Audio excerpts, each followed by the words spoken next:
Thank you to Emma and thank you to the Institute for the opportunity to speak. It's a really exciting session this afternoon, and we want to get into some of the data and innovation that we're seeing across a few of our different industries. So to kick off, I wanted to frame this presentation around a couple of different areas. So I know not everyone might be familiar with connected and automated vehicles, so I wanted to give a bit of an overview of the vision that we're seeing in transport, some of the trends that we're seeing that come along with that, our connected and automated vehicle program and why we see it as so important to trial this technology. Then I wanted to finish with some of the trends that we're seeing overseas that might be on our doorstep soon, but also look at what are the opportunities for us to work together as an industry so that we can enable and accelerate the benefits that automated vehicles will bring. So who am I and where am I from? So thank you, Emma, for the introduction. I'm Andrew Hooley from the Smart Innovation Centre at Transport for New South Wales.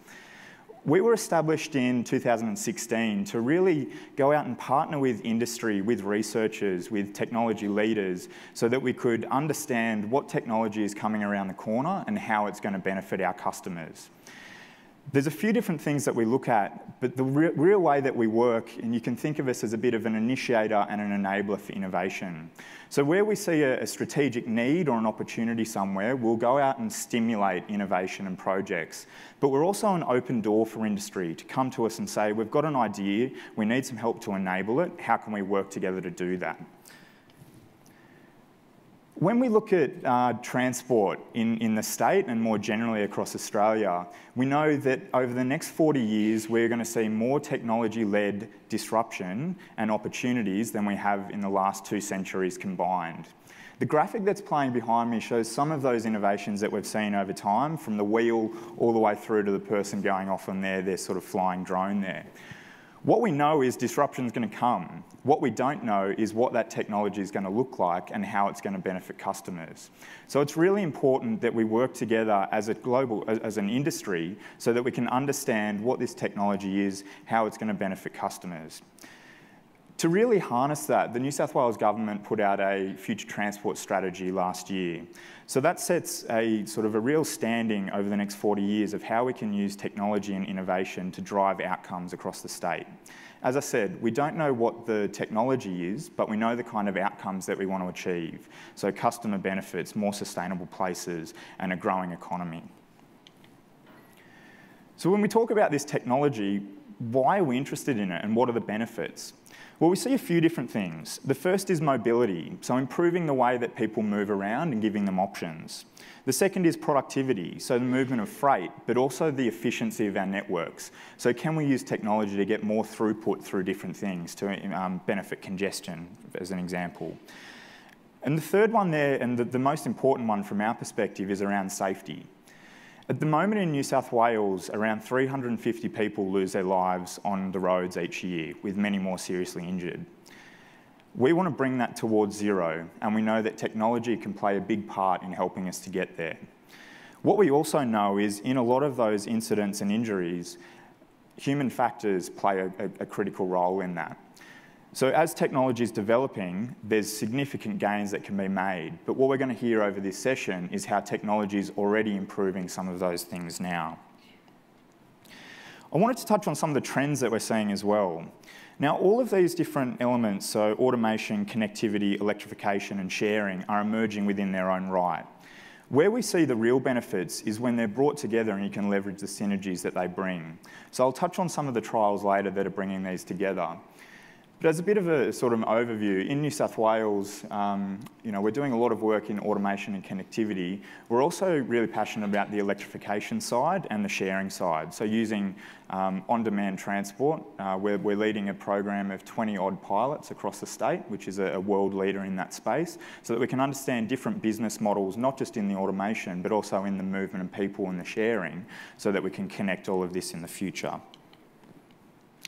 When we look at the transport network, it's a complex kind of thing. There's lots of different jobs that needs to be done. There's lots of different customers there. What I've got behind us is a movement and place framework. So this is what we use from a planning perspective to look at what's the different environment there and what's the kind of job that needs to be done. What we'll explore is some of the technology that fits into different areas here, whether it's your place-based environment, so your local streets where you've got kids out playing and the technology that fits in there, all the way through to your motorways and your movement corridors where you've got freight and heavy vehicles and things that are moving. What's critical for us to understand is all of these things need to work together. So what we're really interested in is understanding what is the technology there, getting our hands dirty, trialling it, and understanding how it fits into a bigger picture.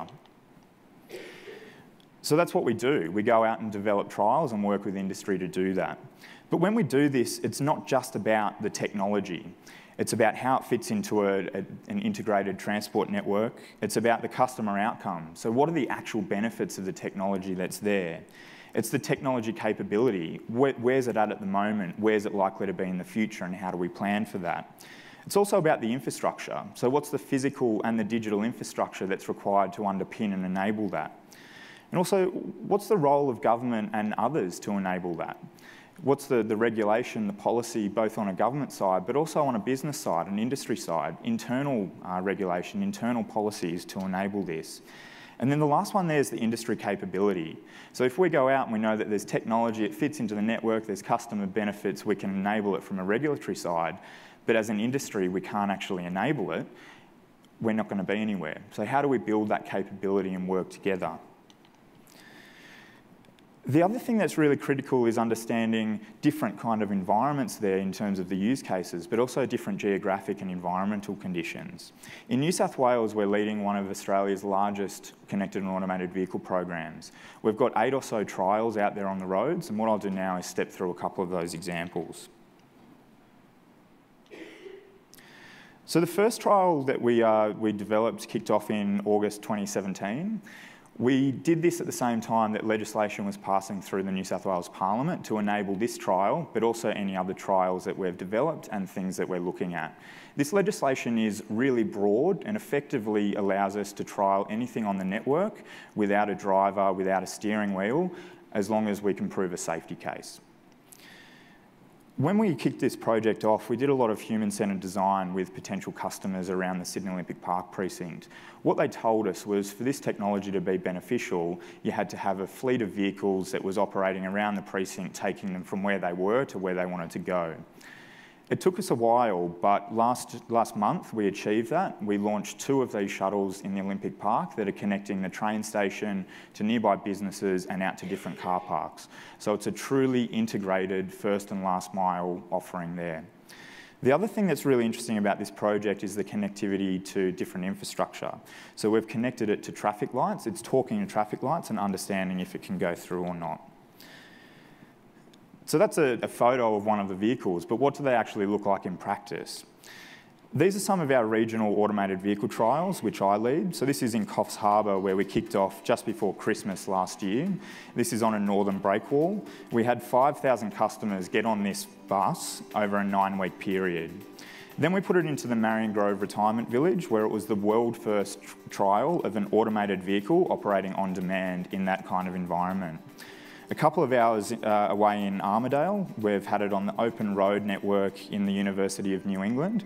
So this was a 5-kilometre loop, which was the longest trial of this kind of technology anywhere in Australia. And we really understood what are some of those challenges that throw up in regional areas, especially with the drought. We've recently moved that vehicle into the Armidale CBD. So this is the first time that a vehicle is operating in a CBD environment anywhere in Australia. And as you can see here, it's integrating into mixed traffic without any shadow vehicles or any other infrastructure around it. What's really critical with these kind of trials is that we understand a lot of the different elements there as well. So what's the customer feedback that's coming from them, and how do we pull data out of the trials to understand that these might be sort of smaller trials there, but how does that work? This last one here is a bit of a showcase into the Dubbo Ute trial, which I'll touch on in a moment. So what we saw in that video was the Coffs Harbour trial, the Armidale trial, but we're seeing other things emerge as well. So in this sort of shuttle space, the lower speed, more towards the place environment, Newcastle Council is doing a lot of leading work with their smart cities strategy, and they're kicking off a trial that's looking at that space as well. as we move into higher speed environments and sort of different levels of technology, we're really excited that we're working with a couple of people from this room to kick off a trial in Dubbo. What this trial will do is really set the foundation for how we look at integrated and scalable mobility platforms for regional New South Wales. We're using a retrofitted crew cab ute that you can book on demand and travel point to point between the airport, the CBD and the zoo. The idea is to integrate other stops into that. So imagine infinite scalability of different stops like Uber Pool, and then eventually infinite vehicles that come over that. So we want to understand, how does that mobility platform work?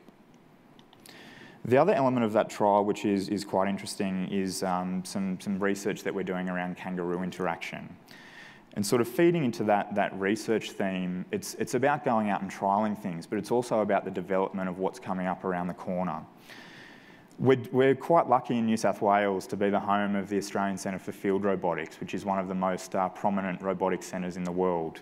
We're working with them at the moment to do some research into pedestrian interactions of automated vehicles, but also how automated vehicles can integrate seamlessly into that integrated network.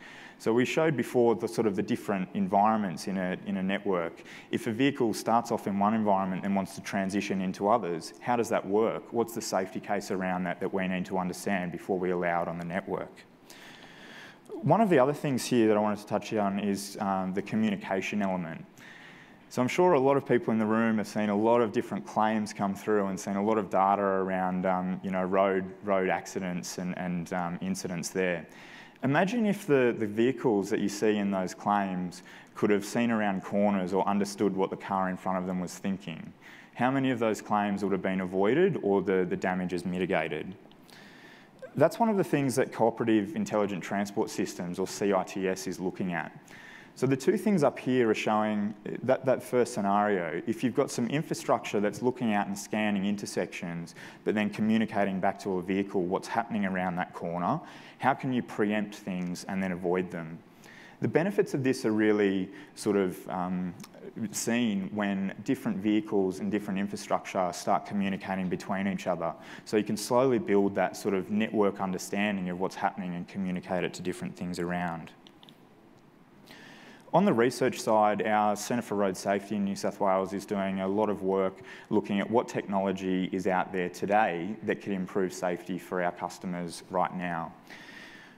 We've partnered with Transurban and 8 vehicle manufacturers to do an infrastructure audit of the Sydney Orbital Motorway network, which is looking at things like the lane keep assist, the driver assist kind of features that are out there in cars at the moment, how it works on our infrastructure and where some of those spots are that either the technology needs to change or the infrastructure needs to change.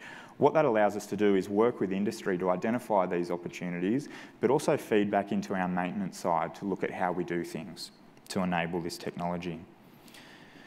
I wanted to sort of close on some of the technology that we're seeing coming through. So what I've presented is things that we're actively doing, we're on the ground delivering at the moment.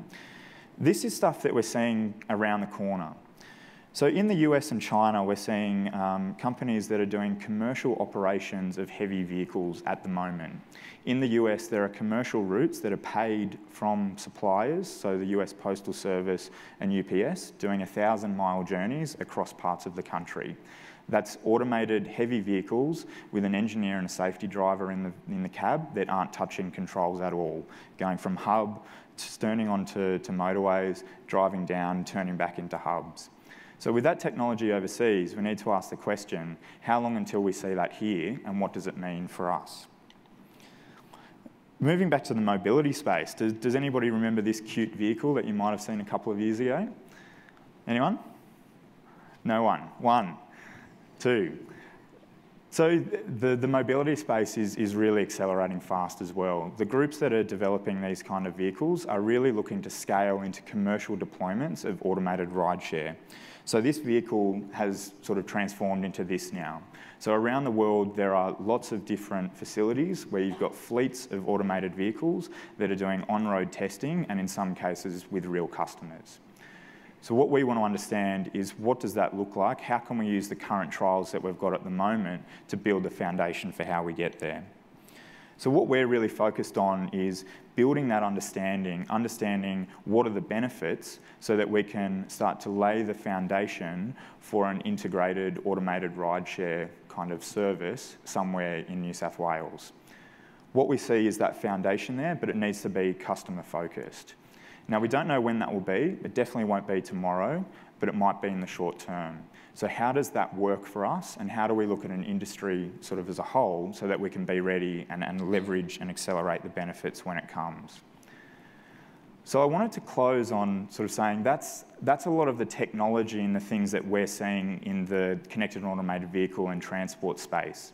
Where the real opportunities come are when all of these different puzzle pieces, whether it's government, whether it's sort of the different industry sectors, the vehicle manufacturers, all of these things come together.